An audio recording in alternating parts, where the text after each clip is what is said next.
ഒരുപാട് ഗൗരവമുള്ള സംഗതികൾ നടക്കുമ്പോൾ നല്ലൊരു കോമഡിയാണ് ചില ആളുകളൊക്കെ. അതിലൊരു കോമഡി കേൾക്കും. ചേട്ടൻ്റെ ഒരു ദുഃഖമാണ്. നമ്മുടെ സമൂഹത്തിൽ ഒരുപാട് പ്രശ്നങ്ങളുണ്ട്. നമ്മുടെ സമൂഹത്തിൽ കഷ്ടപ്പാടുകാരുണ്ട്, പ്രയാസങ്ങളുണ്ട്, ജോലിയില്ലാത്തവരുണ്ട്. ആശുപത്രി ചികിത്സയുടെ തുക പേടിയാവുക. എങ്ങനെ സാധാരണക്കാരൻ താങ്ങും? ഒരു ചെറിയ അസുഖം വന്നാൽ ഇപ്പോഴത്തെ കോർപ്പറേറ്റ് ഭീകരന്മാരുടെ കയ്യിൽ കിട്ടിയാൽ 6 ലക്ഷം 7 ലക്ഷം 10 ലക്ഷം രൂപ നടന്ന് പിരിക്കുവാണ് ആളുകൾ.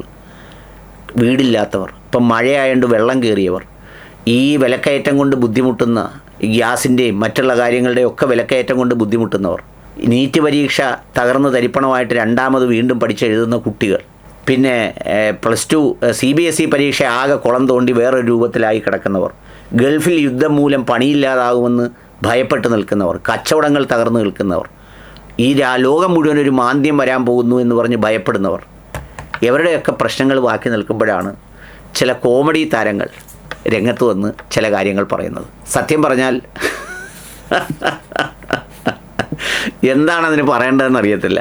എന്ന് പറഞ്ഞാൽ ചില ചേട്ടന്മാർ നമ്മുടെ വീട്ടിൽ ഭാര്യയും മക്കളും ഒക്കെ ഉള്ളതിനോടുകൂടി തന്നെ ചേട്ടൻ്റെ കണ്ണെപ്പോഴും മതിലിൻ്റെ അപ്പുറത്ത് വടിക്കേ താമസിക്കുന്ന ചേച്ചിയുടെ വീട്ടിലും അവരുടെ അടുക്കളയിലും അവരുടെ മുറ്റത്തും അവർ തുണി കഴുകുന്നിടത്തും ഒക്കെയായി നടക്കുന്ന ചില ചേട്ടന്മാരുണ്ട്.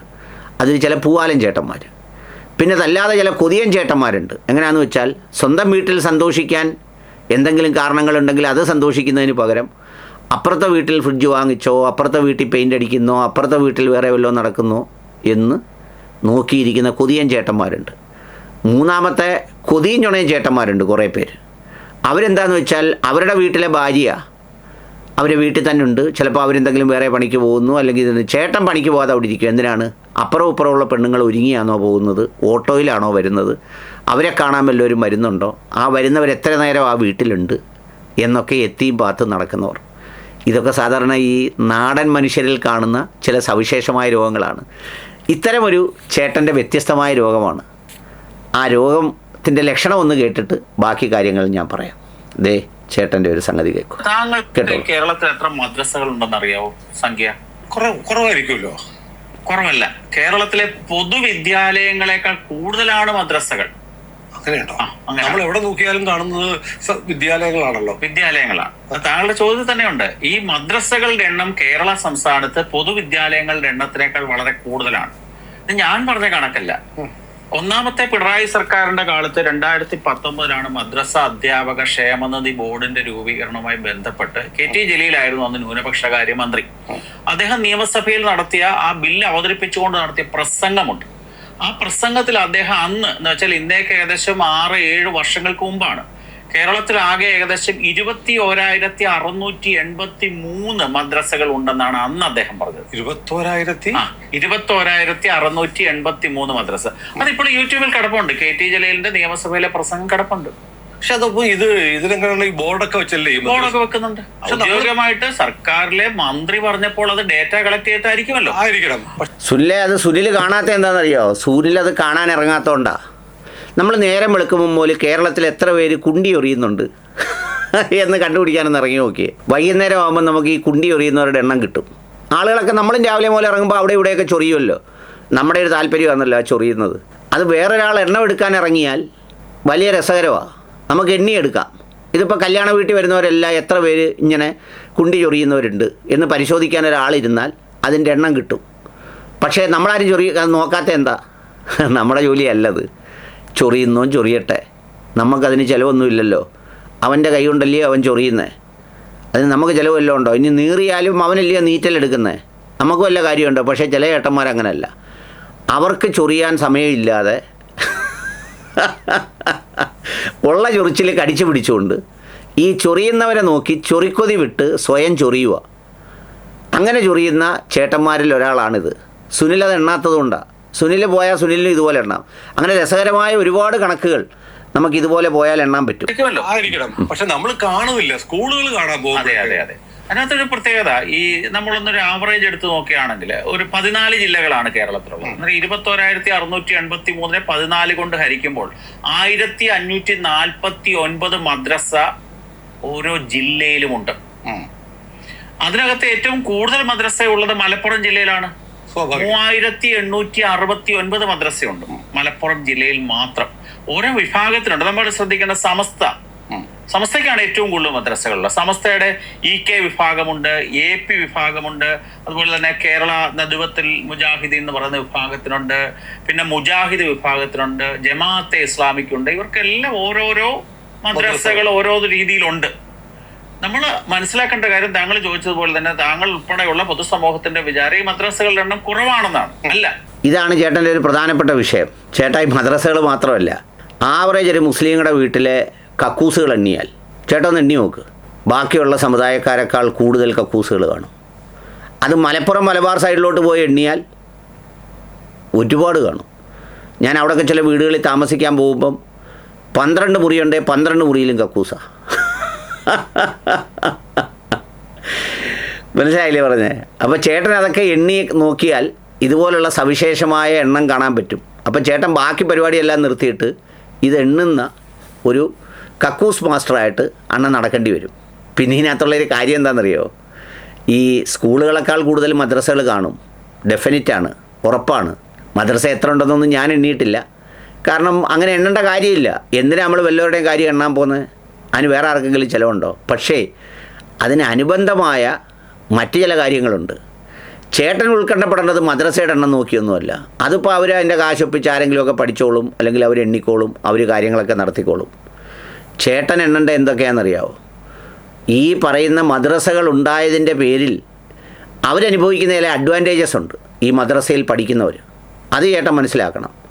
കേരളത്തിൽ എത്ര അമ്മമാരെ ഇട്ടേക്കുന്ന അഗതി മന്ദിരങ്ങളുണ്ടെന്നറിയാവോ? ഏതാണ്ട് ചെറുതും വലുതുമായി 800-നടുത്തുണ്ട് പല സ്ഥലത്ത്. ഇപ്പോൾ ഒരു താലൂക്കിൽ തന്നെ 6-7 എണ്ണമുണ്ട്.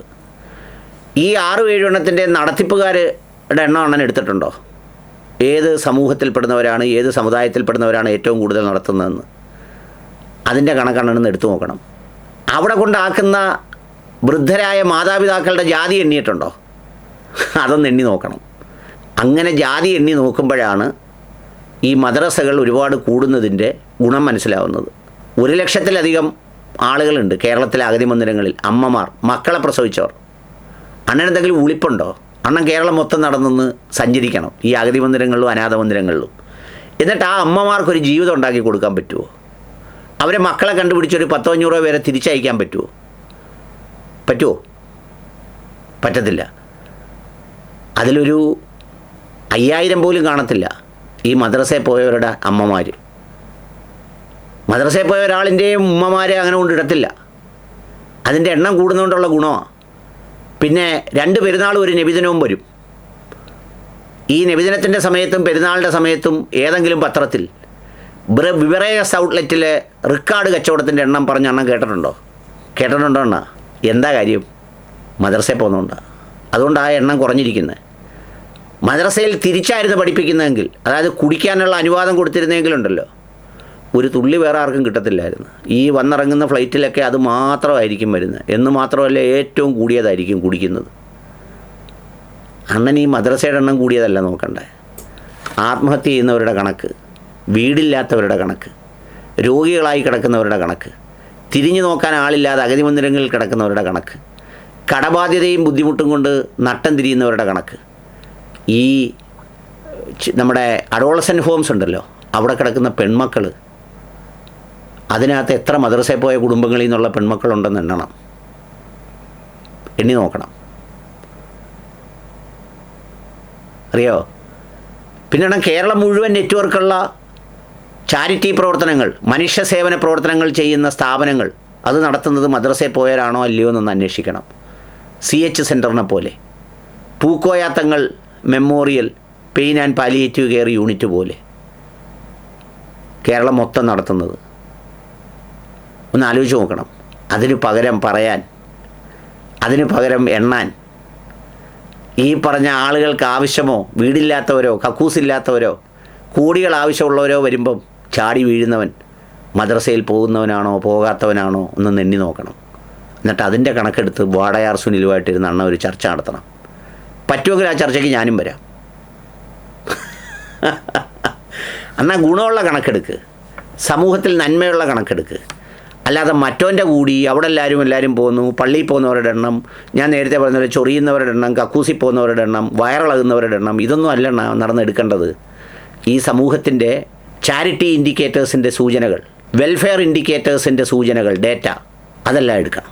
അതെടുത്തെങ്കിൽ മാത്രമേ. ഇപ്പോൾ അണ്ണനെ പോലുള്ളവർ നടന്നിറങ്ങി ഇങ്ങനെ പറഞ്ഞുള്ള ഒരു ദോഷം എന്തുവാണെന്നറിയാമോ? ഏതെങ്കിലും ഒരു പാവപ്പെട്ടവനൊരു വീട് വെക്കാനോ കഷ്ടപ്പാടുകാരൻ്റെയോ പേര് പറയുമ്പോൾ ഇതെല്ലാം കേട്ട് ഈ സഹായിച്ചുകൊണ്ടിരുന്നവരുടെ മനസ്സിൽ ഇപ്പം യവനൊക്കെ പറയുന്നവർക്ക് കൊടുക്കണ്ട എന്ന് പറയുന്നൊരു മാനസികാവസ്ഥയിലേക്ക് എത്തിക്കുന്നതിൻ്റെ ഗുണം മാത്രമേ ഉണ്ടായിട്ടുള്ളൂ. അണ്ണൻ്റെ വല്ലതും ഉണ്ടോ ഇറക്കാൻ? ഉണ്ടെങ്കിൽ പറ, ഞാനൊരു 10 ഗതിയില്ലാത്തവരുടെ പേരും അഡ്രസ്സും തരാം. ഇന്നലെയും വന്ന് ഒരച്ഛനും അമ്മയും കൂടെ, ഒരു ഗതിയും പരഗതിയില്ല, വീടും ഇല്ല, സ്ഥലവും ഇല്ല. പറയട്ടെ, എടുക്കാമോ അതിൻ്റെ കണക്ക്? മദ്രസയുടെ എണ്ണം എടുക്കാൻ ഇറങ്ങിയേക്കും.